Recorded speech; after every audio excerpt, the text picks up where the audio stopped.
Okay, well, thanks everyone for joining us for another Northwest Heat webinar. My name is Hannah LeVay and I'll be moderating today. Today's webinar topic is What Can We Be Doing Better? Anxiety and Accessibility Initiatives 2.0 with Cyndi Rowland of WebAIM. Dr. Rowland is the founder and director of WebAIM and the National Center on Disability and Access to Education, the NCDAE, both at Utah State University.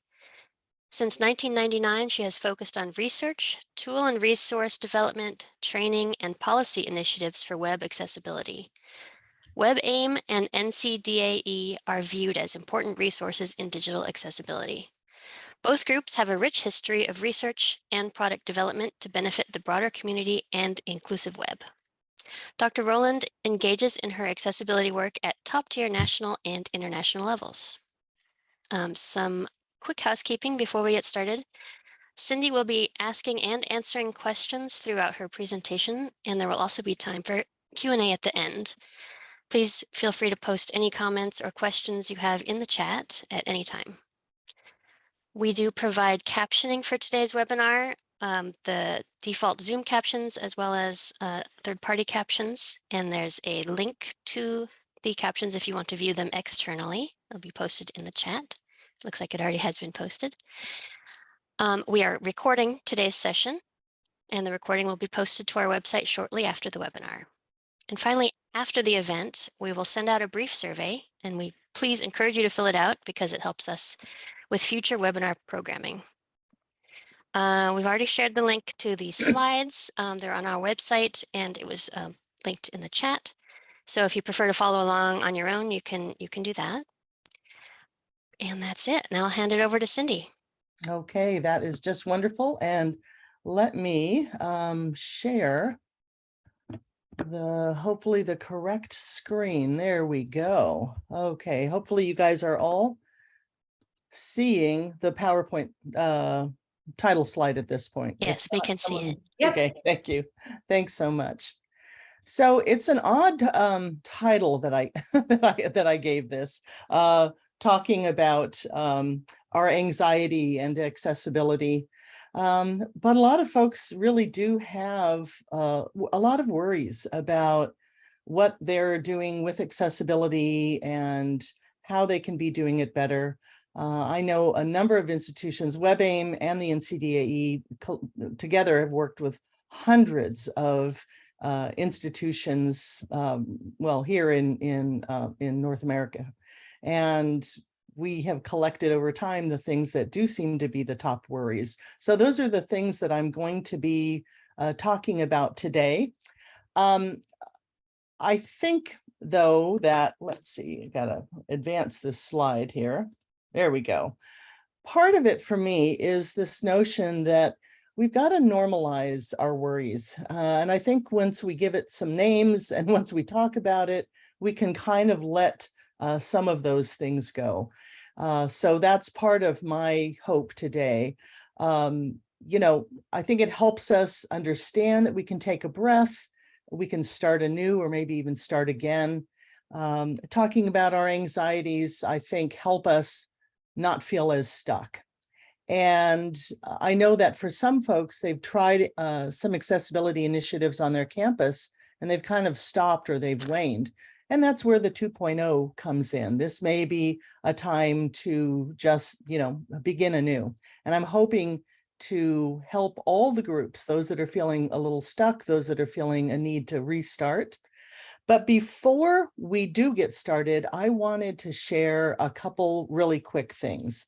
And one is my own perspective. So the first thing that you need to know is that I believe that all of you guys are here because you value and you care about individuals with disabilities and their access to the power of digital communication and the web in not just their education, but in broader society, in their future employment, in all of that. And I believe that you care because you understand that there are genuine barriers for many people with disabilities. And we have a need to level that playing field and to do what is right. I love this Maya Angelou quote, and I do believe it. I think that, you know, when we know better, we do better.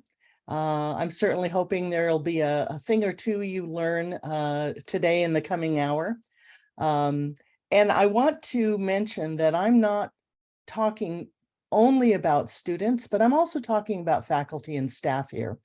I know we've got a lot of you are focused on students, but it's a very thin line to where your colleagues might be needing some assistance as well to do the job that they need to do. So the second thing that I just want to kind of throw out there is that for me, digital accessibility is not a process, or it is not an event, it is a process. And like security initiatives, it's never going to be a one and done.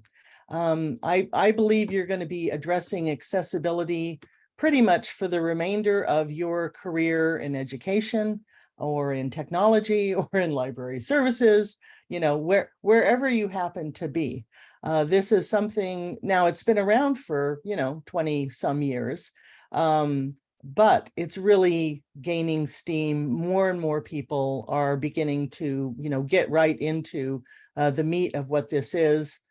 So know that I don't ever think that you're going to take care of accessibility and then just be able to, sweep your hands and be done with that. This is kind of a forever thing that you will be embracing and adding to your superhero cape.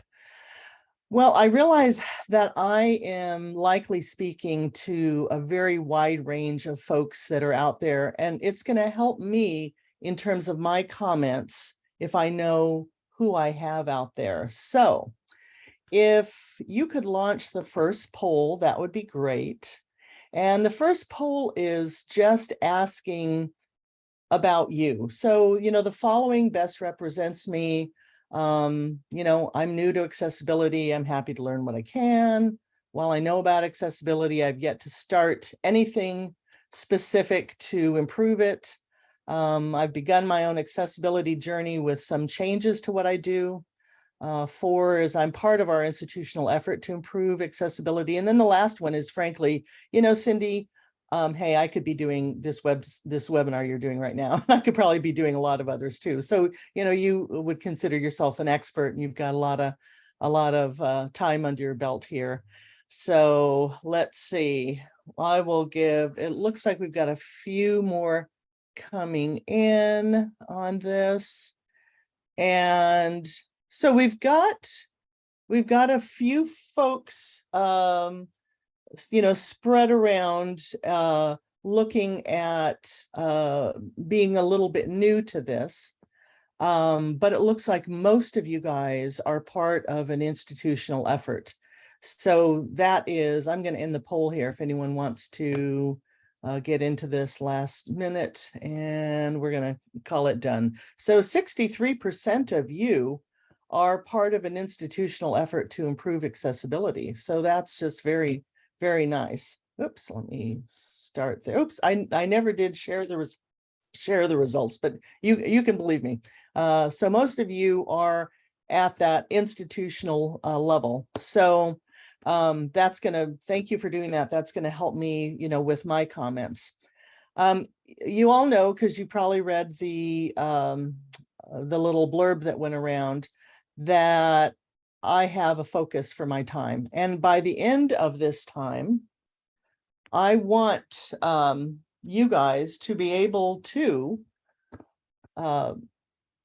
identify issues or anxieties or worries. You can put in whatever word you want to put in there that do perplex many institutions as you work towards digital accessibility.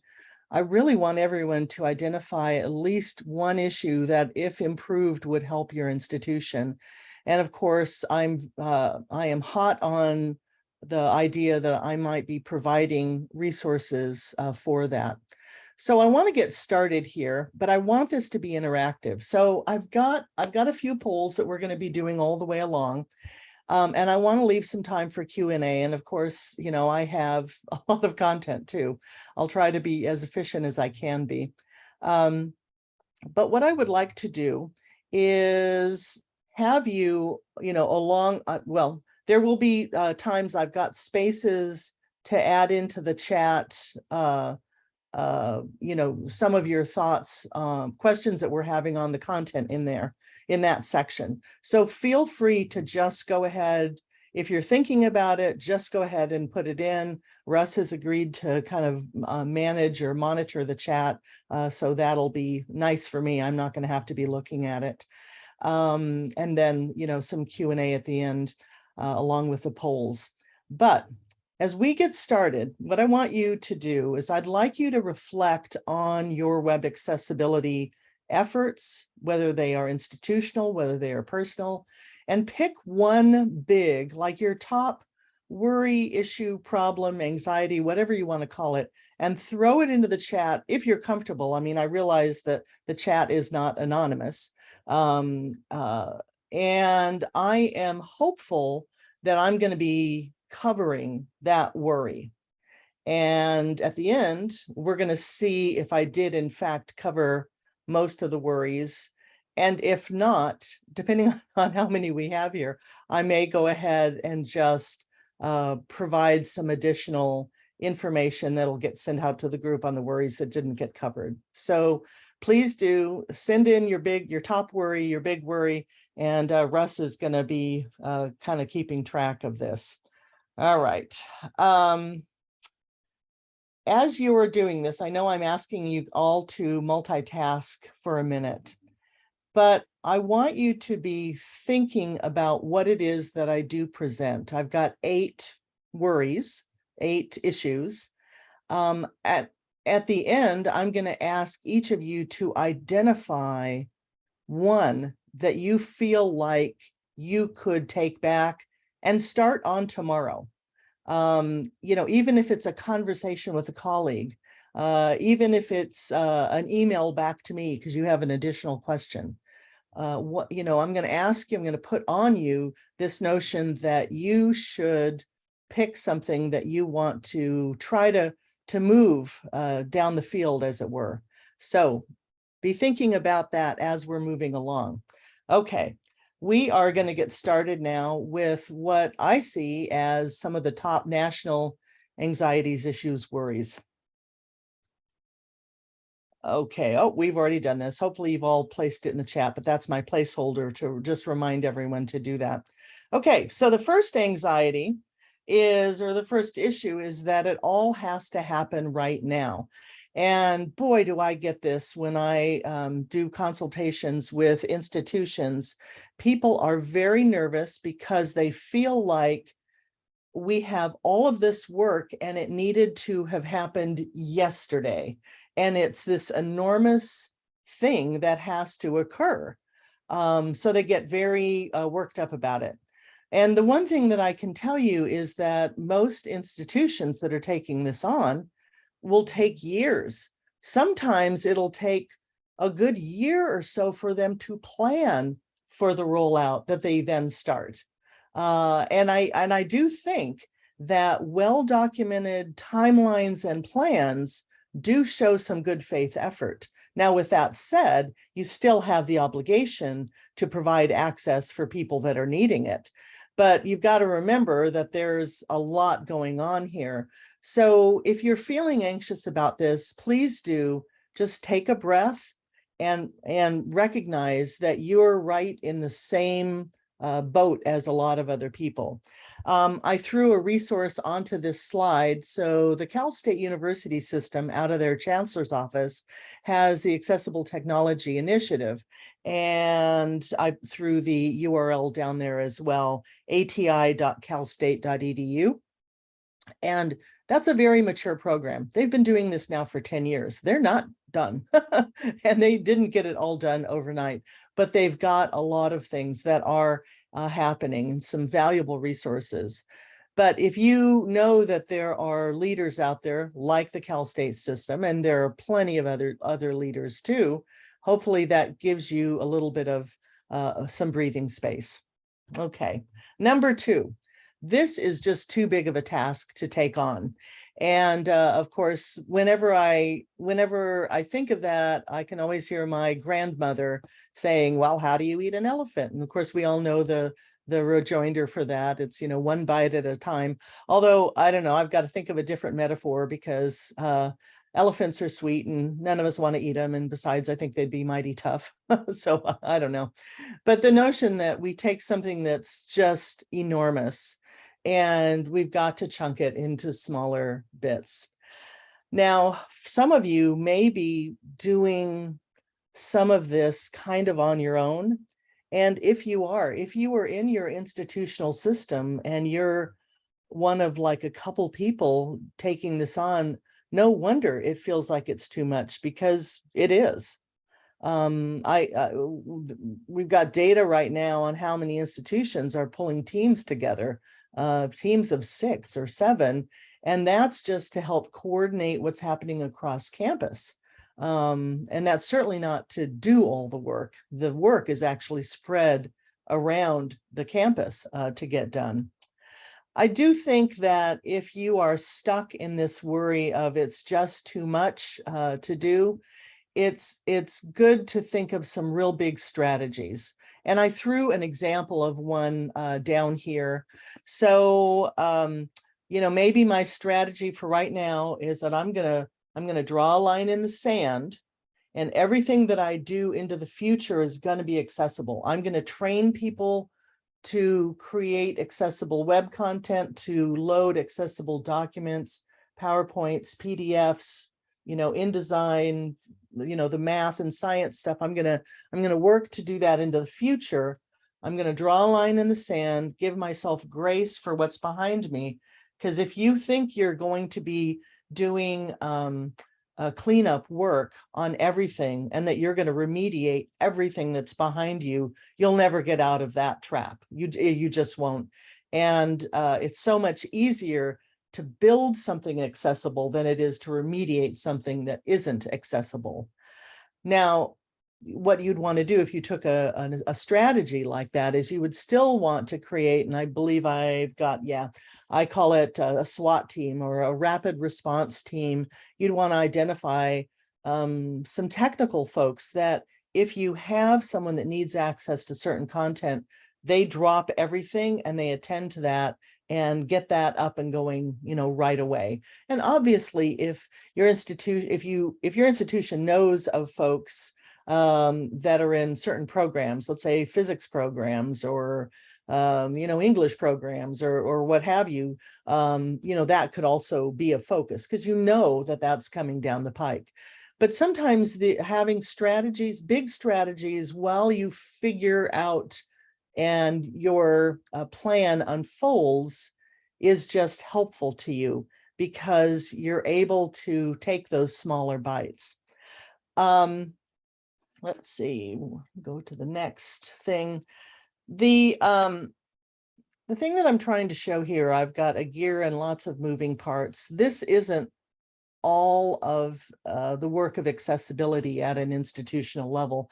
I could probably create a chart that would represent it and it would be 10 times this big.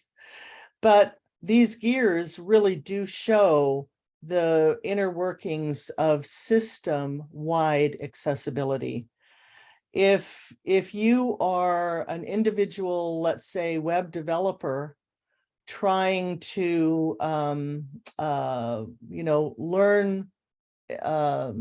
accessible HTML, which is important, and then use that in your practice, that's great.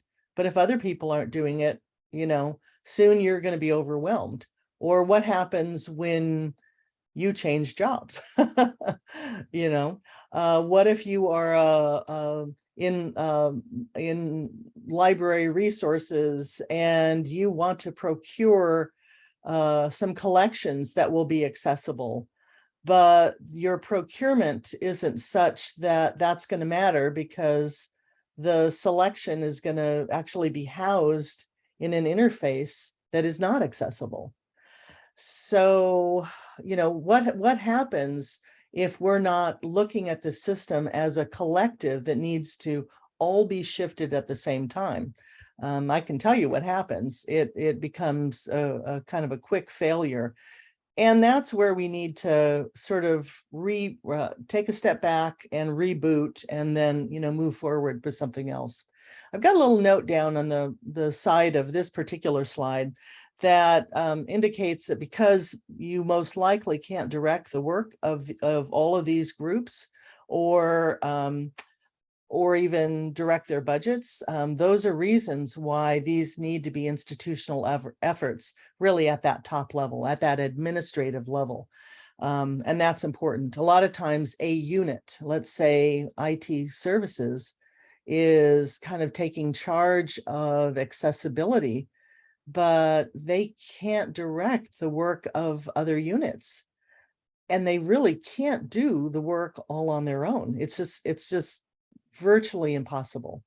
So seeing it from a systems perspective is very, very important to do.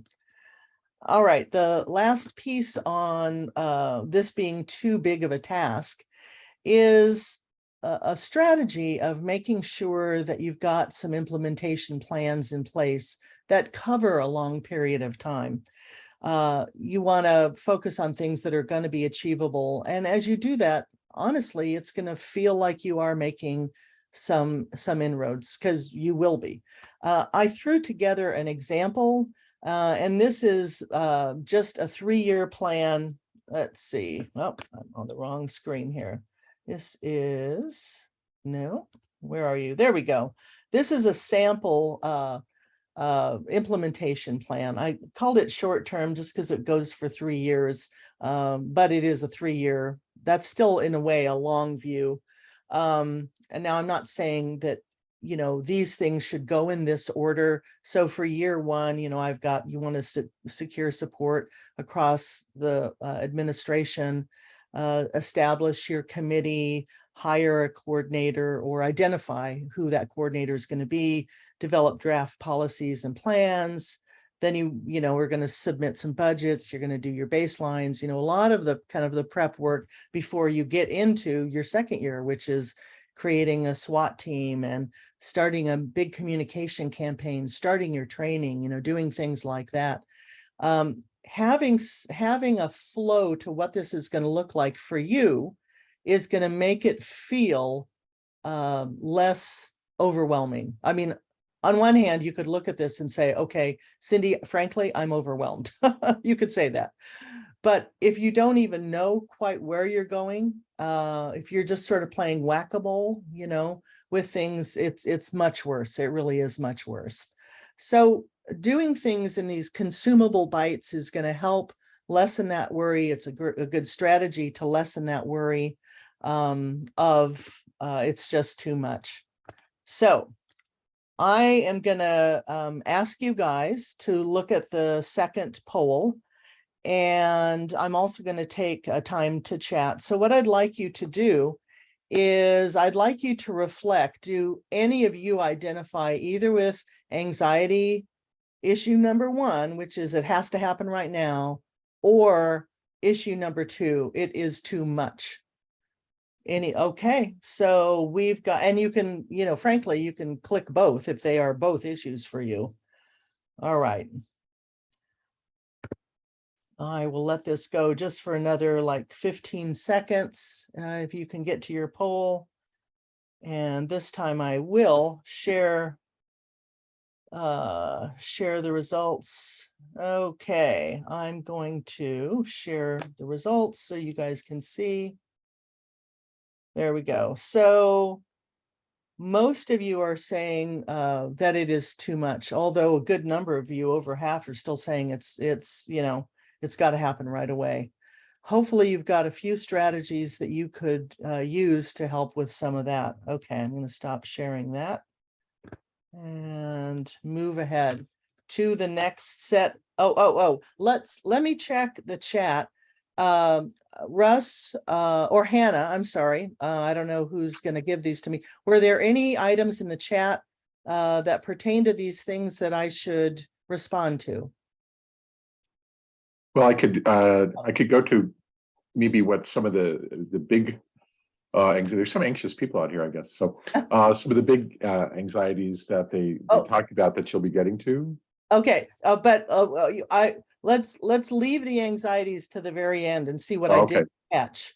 But were Okay. there any comments that pertain to it must happen now or it's too much?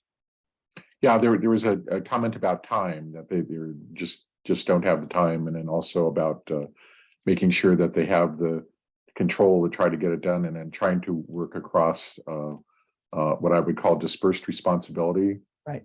Right. That trying to get all the departments and colleges working together on this. Absolutely. So here's my two. Whoever made that comment. Excellent comment. Two thoughts that I have, or two opinions that I have on this. Number one is people cannot just add this to their very full plates, right? Especially if you're talking about taking some leadership role. Now, I think that, when we get down to the level of, let's say, a faculty, as they're creating a PowerPoint, can we expect that they would do so accessibly after they're trained? Well, the difference between doing what they're doing now and doing it accessibly is maybe going to be, a couple minutes. So I think, in a case like that, we can expect that that's not a ridiculous addition. But if we're talking about folks that are trying to coordinate efforts across campus, or trying to do kind of major pieces of accessibility, or it's new, so you're still in a bit of a training curve here, you have to have the time in your role description to be successful. And this is honestly where, to me, it comes back to, if you've got administrative commitment vision from the very top, and they understand that, like security, it's actually going to take people's time and commitment to have a good institutional result.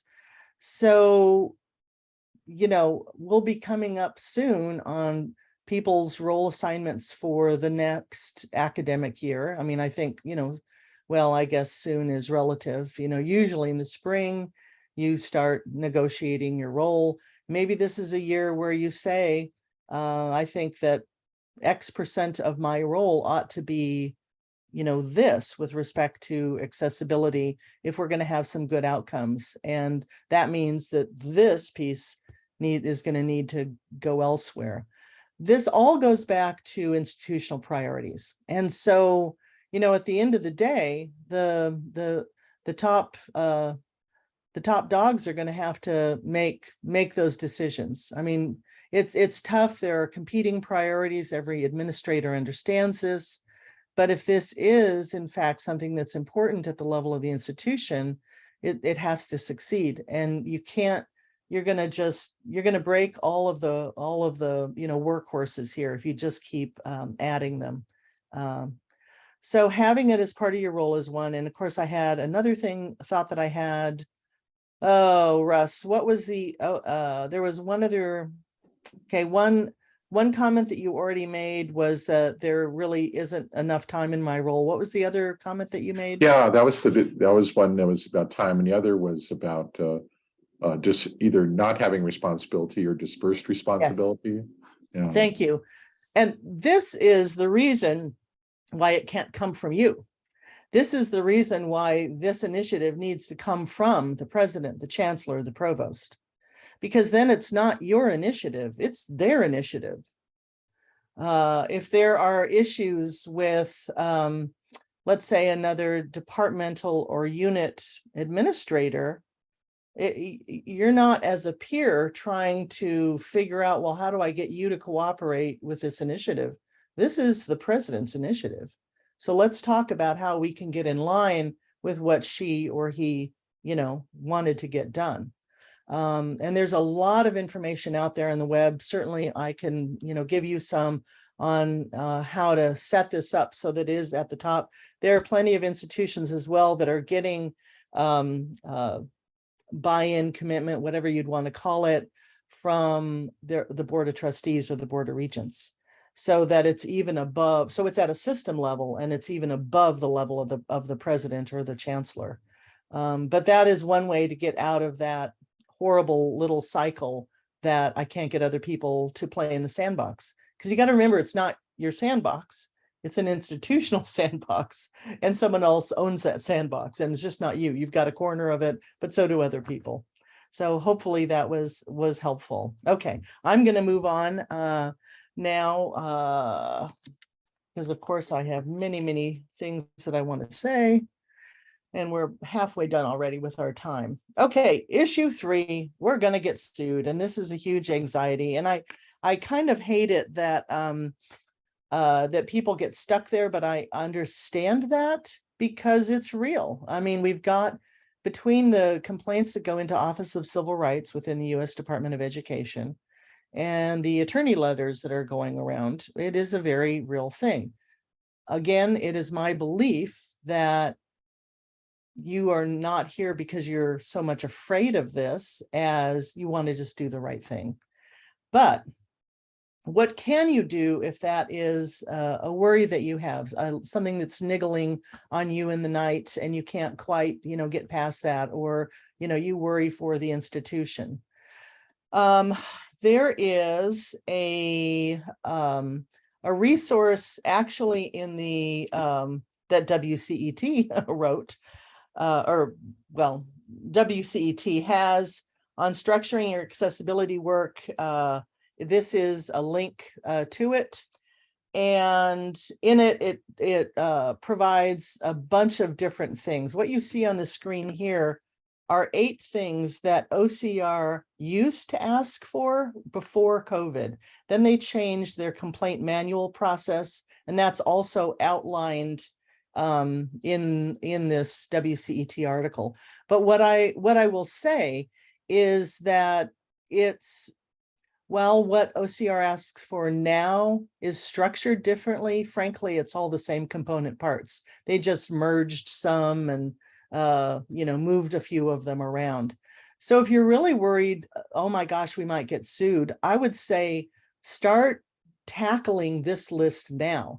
Because then if someone comes with a complaint, of course, if they come with a complaint, of course, what you're going to do is take care of that individual because they're asking for access. Of course, you're just going to do that. But if something else is happening, and if you have really done a good job keeping good paper trails of all of these things, you can say, well, at this point, here are things that we've done so far. Here are things that we are doing, in the near term. And, you really want to do everything you can to avoid having the feds on your campus and on your back for a couple years on an issue like this. But I do think that this is something that you can take care of. You can designate someone to coordinate accessibility. You can define a policy. You can make sure that everybody, the public, students, faculty, and staff all have links to accessibility pages that explain to them how they can, submit feedback or a complaint. You can develop your own kind of corrective action plan or your implementation plan, which is, you've got the plan for your new content, again, that drawing the line in the sand, how we're going to move forward and what we're going to do with the stuff that's behind. There are things that you really can be doing right away if this is something that is worrying you. All right. Another worry is that we frankly just don't have the internal capacity. So a lot of folks worry because we don't really have technical people right now that know about web accessibility. So what in the heck can we do? The first thing that I'm going to just mention is that it's not just the technical people that have a role in accessibility. In my mind, accessibility is going to end up by being the purview of everyone. Can you imagine, again, using the, transitioning over to talking about a security, can you imagine if all of the institutional security was just on the head of the few security personnel, digital security personnel you have? That would be nuts. As a faculty member, I have a responsibility to not wildly click on every link that comes into my email. I have a responsibility to look at things that might be suspicious and ask some questions. And in that, I'm participating in the security initiatives of the campus. And in the same way, HR is going to have a responsibility. Procurement office will have a responsibility. Administration certainly has a responsibility in terms of keeping, budgets that reflect the work, making sure folks have the time on, in their role statements to do the work. And risk management has a responsibility to stay on top of the shifting legal or technical conformance standards that are happening all around us. So everybody really does have responsibility around this. It's just that they're, different responsibilities. But once folks have had communications, have had some training and support, they ought to know what that is. So that kind of does diffuse, what's going on and who's doing what.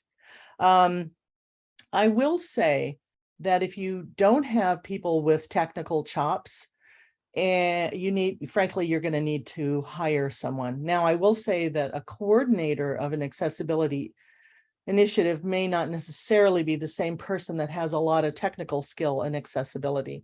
And if you don't have any of that, there are plenty of external groups, at WebAIM, we're one of, probably 50 here in the US that does do training, that does do consultation, that does, do a lot of this kind of stuff. So you can look at some short-term help to bolster the skill set of people that you have on your campus right now. And there's folks aplenty out there, trust me. And so that you're building that capacity internal to the institution. Let's see, hang on, there was one other thing. Well, I've pretty much already said this, that, while some of you are going to take a leadership position, that doesn't mean that you are doing all of the work. Some of you may be helping to coordinate some stuff, but that doesn't mean that you do it all. There's got to be some planful attempts at who is doing what, and it has to be reasonable. So for example, if I'm a faculty member, and I'll go back to an example I've already given, it is reasonable for me to create an accessible PowerPoint. That's not rocket science. There's tutorials aplenty out there on how to do that. However, if I have a video and it's not captioned, I might not think that I should be the one to have to caption a third-party video. But campuses will have vendors that can do some of that. I know in Utah, we have collectively joined through the Utah Education Network all of our campuses for the purposes of a contract, and our captioning services are now down to 96 cents a minute, which is not too bad. So because it was, a big purchase, but we would never put that on a faculty member. Okay, you want to use media, by the way, you have to caption it now, because they're going to be like, oh no, that's something I can't do. Or a super complex PDF form. You wouldn't say to someone in registration, okay, you have to make this form accessible, because that may just be this notion of how you tag PDF may not be in their wheelhouse. So there really may be places where there's agreement that, if you get to this level of complexity, we've got a group that will do it, not necessarily help you do it, but will do it. So you've got to be thinking through how you're supporting people, how you're training people. And you're over time just going to be building that capacity. I will say that it's been my experience that train the trainer programs have been quite successful, because then you are, building more than just, one vertical training arm. And if you have changes in personnel, you don't all of a sudden realize, oh, wow, we lost the one person that trains everyone in accessibility. And with that in mind, I'm going to mention getting help from HR. So if you don't already have HR helping to secure for you people with accessibility knowledge and skills, it's easy for them to do. If you feel like you've got people around that have that, make it a requirement of the job. If you feel like you don't really know if you do, make it a preferred part of the of the role, of the experiences. Over time, that'll help people understand that, oh, if I want to get a job at this institution, excuse me, it looks like they're preferring knowledge and skills and accessibility. So I'm going to do what I can to pick some of that up. HR can also help with making sure that onboarding new staff and new faculty has an accessibility training component. Trust me, they're usually doing onboarding on things like FERPA or your purchasing cards or other things like that. So might as well get them involved in onboarding with roles and responsibilities around accessibility too. And finally, HR can be very helpful in putting together how accessibility might become part of annual performance evaluations.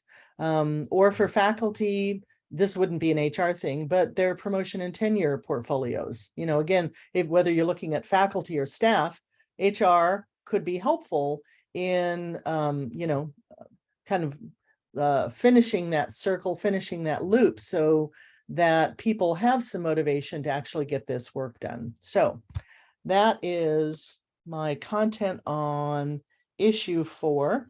Let's go to issue 5, anxiety 5, that frankly, faculty and staff aren't going to do this, whether it's because it's a union thing, whether it's a perception of academic freedom, which, by the way, that doesn't hold water. You have academic freedom to say what you want, but you don't have a right to discriminate against people. So I mean, that's a faculty wouldn't have the right to have their class at the in a certain building on the top floor when they know that there's not an elevator and there are people that that have mobility issues. I mean, they couldn't call that academic freedom, Anyway, my point here is that there are times when faculty are like, oh, no, this is not something that I'm doing. Nope. And what I can say are some really good strategies here is first and foremost, make sure that early on in the process, the faculty are part of the planning. So way back at the stage when you're pulling together some steering committees or an accessibility task force, whatever you're going to call it, make sure you've got key stakeholders from lots of places across campus, staff members, faculty members, or maybe someone from faculty senate, administrators, individual with a disability, just lots of different folks that are going to have a role here, because those are the people that are going to be able to say, you know what, no, faculty aren't, we cannot communicate it that way, or we cannot do it that way, but here's an idea of something that I think could make sense. Because that's, they have that perspective and they have that role. And if they've had that input, it may just be easier to work with faculty for adoption. None of this is rocket science, trust me. You've got to make sure you're communicating all the way through, even before you make the ask of what it is that they're doing. They've got to have some buy-in. They've got to be inspired for the fact that they are participating in this generation's version of social justice, like back in the 60s and 70s and 80s, where folks with physical disabilities were denied entrance into buildings. Now we take that for granted, but it was shocking and astounding back in the day, because people in wheelchairs were chaining themselves to buses. It was this huge act of civil disobedience. And not that we're trying to be civilly disobedient now, but this really is a very big and important part of inclusion into society. And I do think that folks, can be inspired to want to participate in that. I would say make sure you're thinking as you're considering faculty, think about those motivations. Of course, there are carrots and there are sticks. I think we all do better with carrots. So, what are some ways, what are some incentives, do folks that are early adopters, is there like some badging that happens? Do they get kudos at their end of the year performance evals or on their P&T portfolios or what have you? Or for someone that does kind of a thankless job like the procurement office, is there a way to nominate them into their professional group because they really tackled this? Or the folks in library, oh my gosh, I mean, there are so many innovative things that have come into the accessibility space because of what folks in library sciences have done. And making sure that those people are recognized for what they're doing can go a long way to motivating them to continue. And I will just end with, I've got two more. Let's be real here. We all want to succeed at what we're doing, every single one of us. And for most of us, we hate to be put in situations where we're just not so sure we're going to do a good job.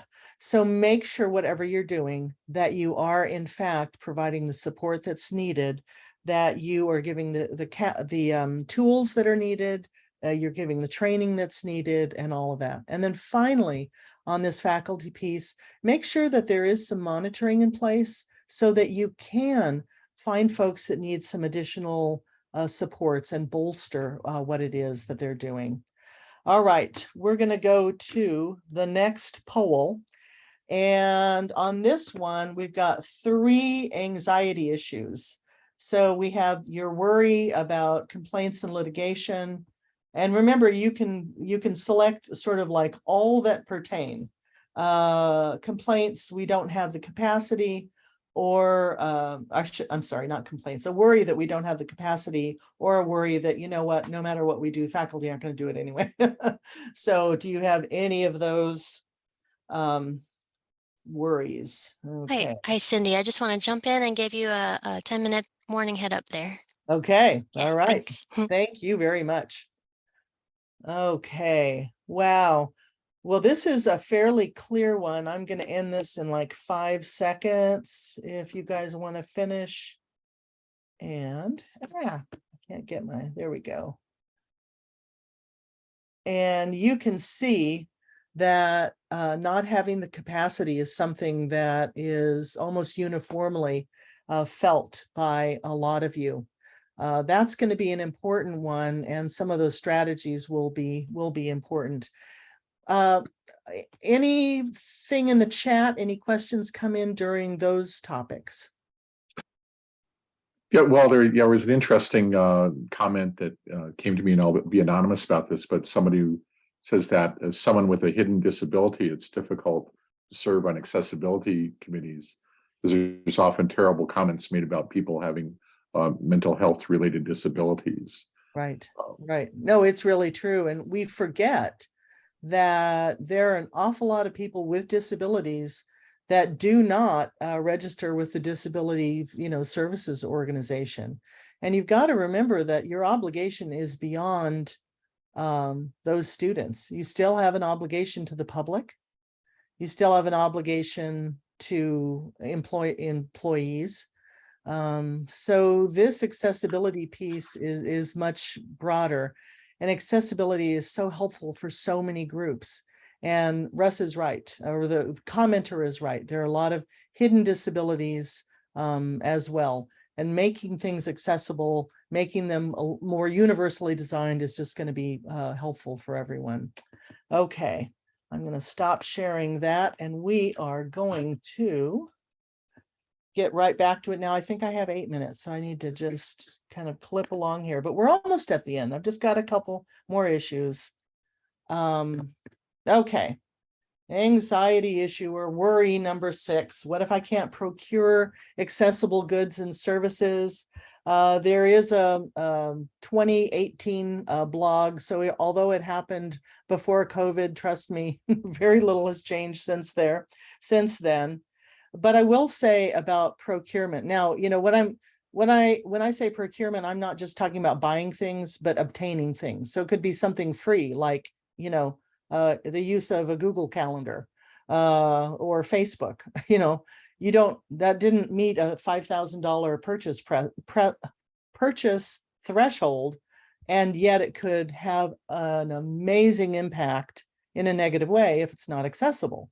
So you've got to have a plan in place for how it is that you're obtaining goods and services. You know, you may hire a contractor to do a website. Well, are they going to conform to the accessibility standard that you have for your institution?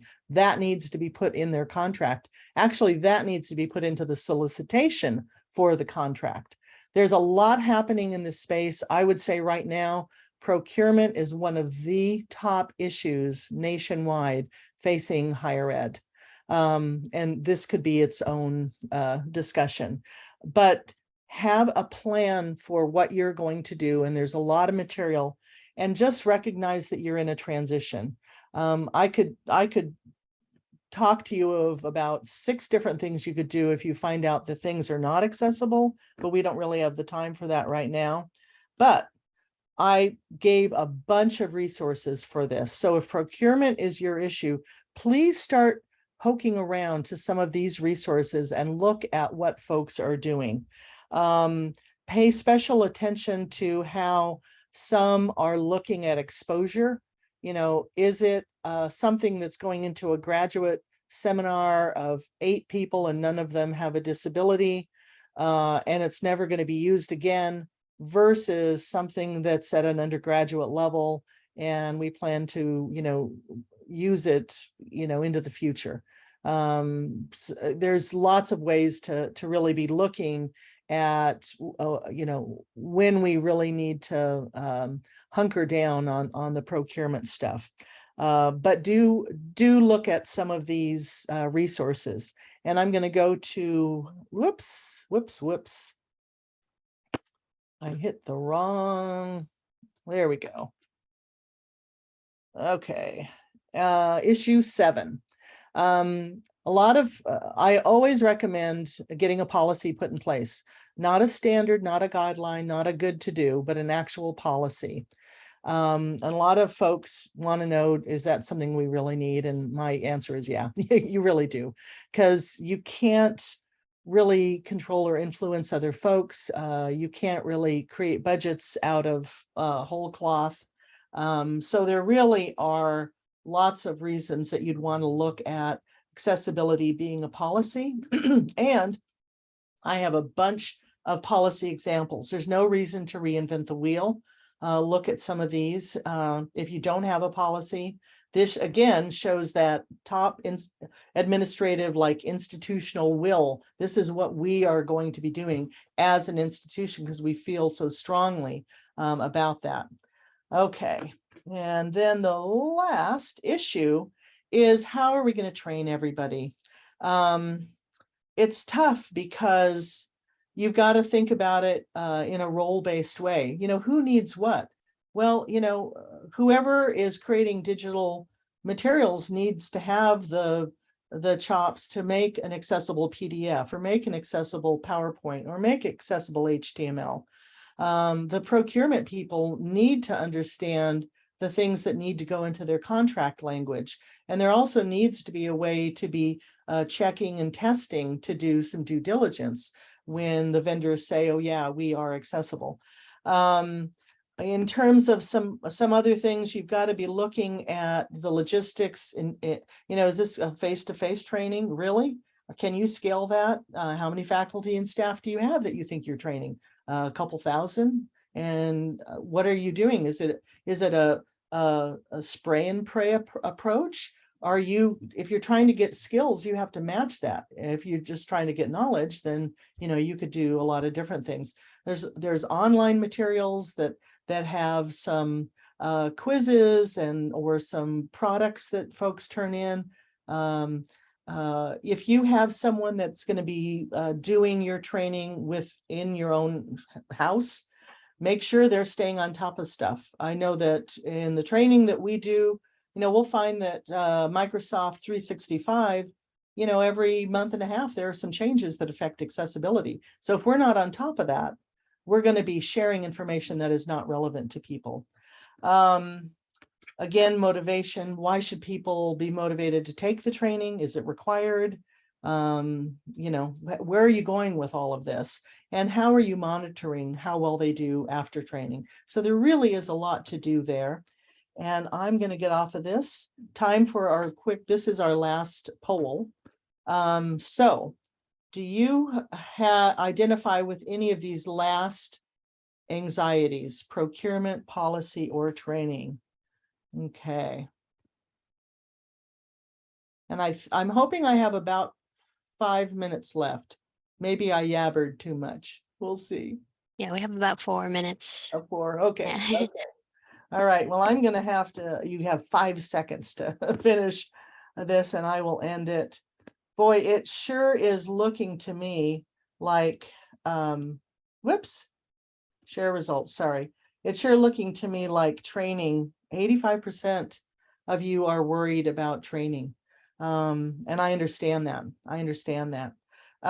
Just as a quick FYI, if anyone wants a complimentary, we did this with Russ and WCET. If anyone wants a complimentary registration to an online training we have for non-technical people, this is like Word, PowerPoint, PDF, just email me and I'll make that happen for you. So you could kind of get a sense for the level of detail that we're going for in terms of people, getting training. I think that could be helpful for you.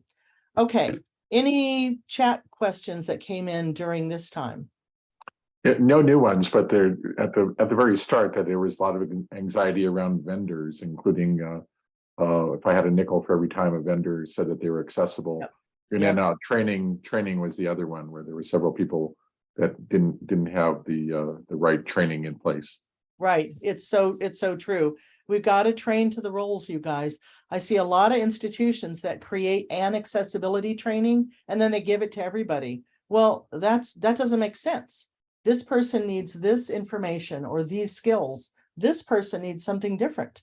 And it isn't by person, it's by class of role. So you should be thinking about it that way. Okay, so Russ, did I hit most of the issues that participants had, or were there some that I didn't get anywhere close to? Well, there was some, I think you really did. There was some that were very specific about PDFs and what to do there. And I think that your offer of that course is very helpful. And then there was a very specific question about working with quantitative data and making that accessible. Yes, and there are strategies for all of that kind of stuff. The quantitative data, that's a technical solution. I will say one strategy is to get involved in some of the discussion groups.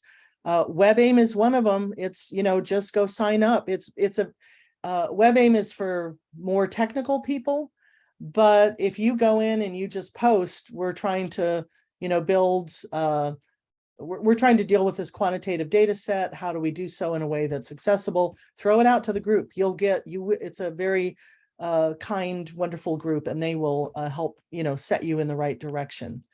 Okay, last poll. I didn't, for heaven's sakes, sorry, didn't close this one. Okay, all righty. The last poll is 5. I want everybody to just pick one thing that they want to take back to their institution. All right, so go to poll 5. You can only pick one.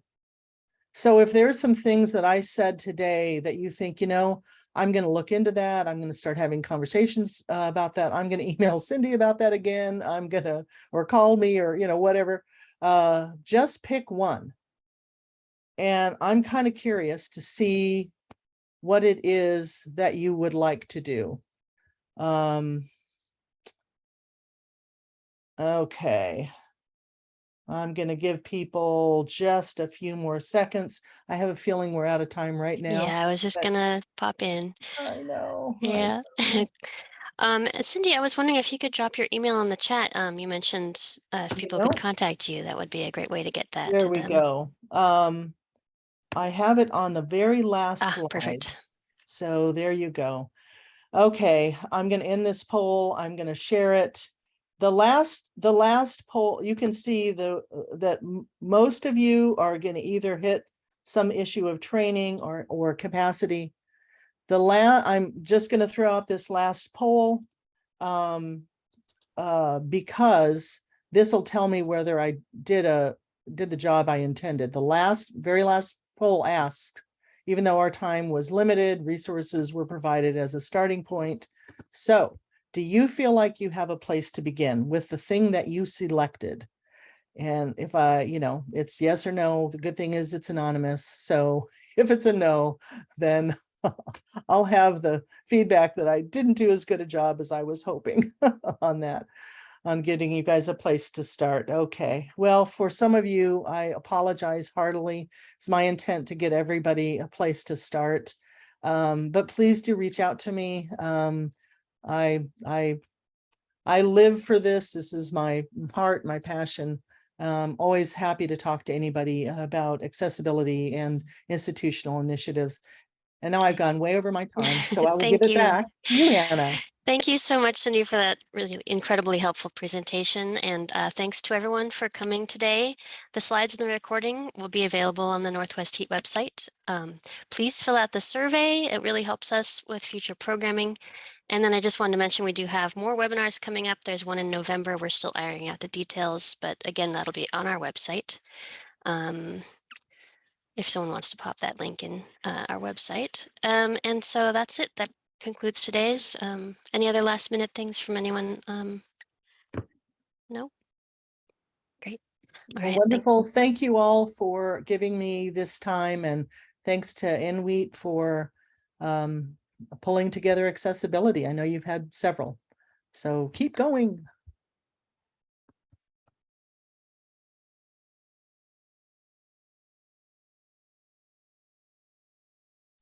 Thank you, Cyndi.